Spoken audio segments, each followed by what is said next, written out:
Hello friends, welcome to one சிறப்பு சமையல். இன்றைக்கி நம்ம பார்க்க போகிற ஸ்பெஷல் ரெசிபி என்னென்னா மத்தி மீன் குழம்பு. நல்லா புளிப்பாக காரசாரமாக ரொம்ப ரொம்ப டேஸ்டியாக எப்படி செய்யலான்னு பார்க்கலாம் வாங்க.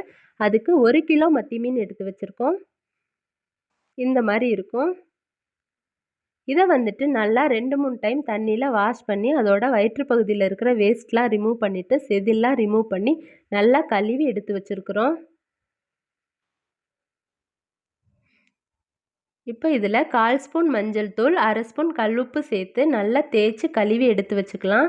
இந்த மாதிரி கழுவிட்டு ஓரமாக எடுத்து வச்சுக்கலாம். இப்போ குழம்புக்கு தேவையான புளி கரைசல் ரெடி பண்ணிக்கலாம்.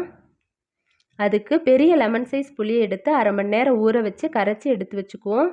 10 பல் பூண்டு, 1 பச்சை மிளகாய், 4 காஞ்ச மிளகாய், புளி கரைச்ச தண்ணி, சின்ன வெங்காயம் தட்டி எடுத்து வச்சுருக்கோம். 3 தக்காளி பழத்தை கரைச்சி எடுத்து வச்சுருக்கோம். இது வந்துட்டு குழம்பு மிளகாய்த்தூள். இந்த மிளகாய்த்தூள் இல்லைன்னா 1/4 ஸ்பூன் மஞ்சள் தூள், 2 ஸ்பூன் மிளகாய்த்தூள், 4 ஸ்பூன் தனியாத்தூள் எடுத்துக்கிட்டோன்னா சரியாக இருக்கும். இப்போ இது இருக்கட்டும். இப்போ குழம்பு தாளிக்க ஆரம்பிச்சிடலாம். அடுப்பில் அகலமான பாத்திரம் வச்சுட்டு 1 ஸ்பூன் தேங்காய் எண்ணெய், 2 ஸ்பூன் நல்லெண்ணெய் சேர்த்துக்கலாம். 2 எண்ணெயும் கலந்து சேர்க்கும் போது நல்ல மணமாக இருக்கும்.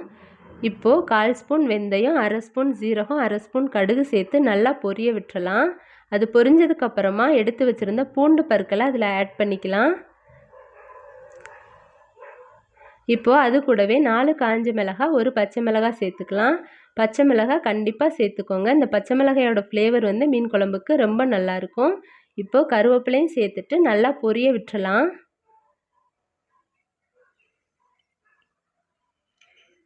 இந்த அளவுக்கு நல்லா பொரிஞ்சு வந்ததுக்கப்புறம் இது கூட நம்ம தட்டி எடுத்து வச்சுருந்த சின்ன வெங்காயத்தை சேர்த்துக்கலாம். சின்ன வெங்காயம் தட்டி சேருங்க கண்டிப்பாக. இந்த குழம்புக்கு தட்டி சேர்க்கும் போது நல்ல ஃப்ளேவர் கொடுக்கும். வெங்காயம் நல்லா பொன்னிறமாக வதங்கி வரட்டும். இந்த அளவுக்கு வதங்கி வந்திருக்கு. இப்போ இந்த ஸ்டேஜில் நம்ம உப்பு போட்டு கரைச்சி எடுத்து வச்சுருந்த தக்காளி பழத்தை இதில் சேர்த்துக்கலாம். இந்த மாதிரி உப்பு போட்டு கையாலே கரைச்சி சேர்க்கும் போது அந்த தக்காளி பழம் வந்து சீக்கிரம் வதங்கி வரும். ப்ளஸ் நல்ல கன்சிஸ்டன்சி கொடுக்கும் குழம்புக்கு. தக்காளி ஒரு 3 நிமிஷம் நல்லா வதங்கணும். அந்த டைமில் நம்ம குழம்புக்கு தேவையான தேங்காய் பால் அரைச்சி எடுத்துகிட்டு வந்துக்கலாம். 1 மூடி தேங்காய் எடுத்து கொஞ்சம் தண்ணி சேர்த்து நல்லா நைஸாக அரைச்சி வடிகட்டி தேங்காய் பால் எடுத்து வச்சுக்கலாம். இப்போ பாருங்கள், தக்காளி நல்லா வதங்கி வந்துருச்சு. இந்த அளவுக்கு நல்லா சாஃப்டாக வதங்கி வந்திருக்கு. இப்போ இந்த ஸ்டேஜில் நம்ம எடுத்து வச்சுருந்த மசாலா சேர்த்துக்கலாம். நான் வந்துட்டு 4 ஸ்பூன் மசாலா பொடி சேர்த்துக்கிறேன். நான் ஏற்கனவே சொன்ன மாதிரி இந்த மசாலா தூள் இல்லைன்னா 1/4 ஸ்பூன் மஞ்சள் தூள், 2 ஸ்பூன் மிளகாய்த்தூள், 4 ஸ்பூன் தனியாத்தூள் சேர்த்துக்கோங்க. இல்லைன்னா கடையில் கிடைக்கிற குழம்பு மசாலா தூள் கூட சேர்த்துக்கலாம். இந்த மசாலா வந்து வெங்காயம் தக்காளி கூட நல்லா பிளெண்ட் ஆகி வர அளவுக்கு நல்லா கலந்து விட்டுக்கலாம். அந்த எண்ணெயிலே வதங்கும் போது மசாலா தூளோட பச்சை வாசனைலாம் போயிட்டு நல்ல ஒரு மணமாக இருக்கும். இப்போ இந்த ஸ்டேஜில் புளி கரைசல் ஊற்றிக்கலாம். 3 நிமிஷம் வதங்கியிருக்கு இந்த மசாலா வந்து வெங்காயம் தக்காளி கூட. இப்போ புளி கரைசலையும் சேர்த்துட்டு குழம்புக்கு தேவையான அளவு தண்ணியும் சேர்த்துக்கலாம். தண்ணியும் சேர்த்துட்டு நல்லா கலந்து விட்டுட்டு குழம்புக்கு தேவையான அளவு உப்பு சேர்த்துக்கோங்க. ஆல்ரெடி நம்ம தக்காளியில் கொஞ்சம் உப்பு சேர்த்து கரைச்சி சேர்த்துருக்கோம். அதனால அளவாக சேர்த்துக்கலாம். உப்பு சேர்த்துட்டு கலந்து விட்டுட்டு ஒரு லிட்டு போட்டு க்ளோஸ் பண்ணி 10 நிமிஷத்துக்கு மூடி வச்சிடலாம். 10 நிமிஷத்துக்கு அப்புறமா ஓப்பன் பண்ணி பார்க்கலாம். பாருங்கள், ஓரளவுக்கு எண்ணெய் பிரிஞ்சு வந்திருக்கு.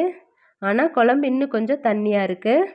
அதனால் இன்னும் ஒரு 5 மினிட்ஸ் நல்லா கொதித்து வந்தால் நல்லாயிருக்கும்.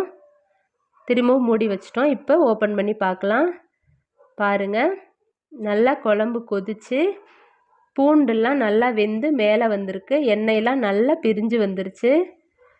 இந்த அளவுக்கு குழம்பு நல்லா கொதித்ததுக்கப்புறம் தான் மீன் சேர்க்கணும். 90% குழம்பு ரெடி ஆயிடுச்சு. இப்போது நம்ம மீன் சேர்த்துக்கலாம்.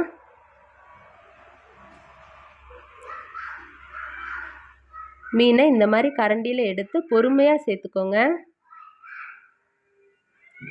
மீன் சேர்த்துட்டு குழம்பு போட்டு கலரிட்டே இருக்கக்கூடாது. ஜஸ்ட்டு இந்த மாதிரி ஷேக் பண்ணி விட்டால் போதும். நம்ம அடிக்கடி கலரிட்டே இருந்தோம்னா குழம்புல மீன் வந்துட்டு உடஞ்சி போயிடும். இப்போ ஒரு லிட்டு போட்டு க்ளோஸ் பண்ணி 3 மினிட்ஸ் விட்டால் போதும். 3 மினிட்ஸ்க்கு அப்புறம் ஓப்பன் பண்ணி பார்க்கலாம். பாருங்கள், இப்போ தான் கொதி பிடிச்சிருக்கு, நல்லா எண்ணெய் பிரிஞ்சு வந்திருக்கு. இப்போது இந்த ஸ்டேஜில் நம்ம எடுத்து வச்சுருந்த தேங்காய் பாலை அதில் ஆட் பண்ணிடலாம்.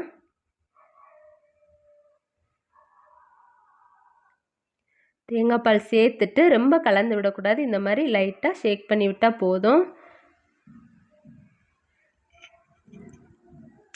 திரும்பவும் ஒரு லிட்டு போட்டு க்ளோஸ் பண்ணி ஒரு 5 மினிட்ஸ் சிம்மிலே வச்சு கொதிக்க விட்டுறலாம். அந்த தேங்காய் பாலும் குழம்போடு சேர்ந்து நல்லா பிளெண்ட் ஆகி கொதிச்சு வரட்டும். இப்போ ஓப்பன் பண்ணி பார்க்கலாம். பாருங்கள், நல்லா தளன்னு கொதிச்சு வந்திருக்கு. தேங்காய் பால் சேர்த்துருக்கிறனால குழம்புக்கு ஒரு நல்ல திக்னஸ் கிடைக்கும். பாருங்கள், நல்லா எண்ணெய் பிரிஞ்சு குழம்பு இந்த அளவுக்கு ரெடியாகி வந்திருக்கு. இப்போது கருவேப்பிலை தூவிட்டு குழம்பு ஆஃப் பண்ணிடலாம். நம்மளோட மத்தி மீன் குழம்பு மணக்க ரெடி ஆயிடுச்சு. இந்த மாதிரி சின்ன சின்ன டிப்ஸை யூஸ் பண்ணி செய்யும்போது குழம்பு ரொம்ப பர்ஃபெக்டாக டேஸ்ட்டாக கிடைக்கும். இந்த மீன் குழம்பு நீங்களும் வீட்டில் ட்ரை பண்ணி பாருங்கள். நம்மளோட வான் சிறப்பு சமையலை சப்ஸ்கிரைப் பண்ணுங்கள். தேங்க்ஸ்.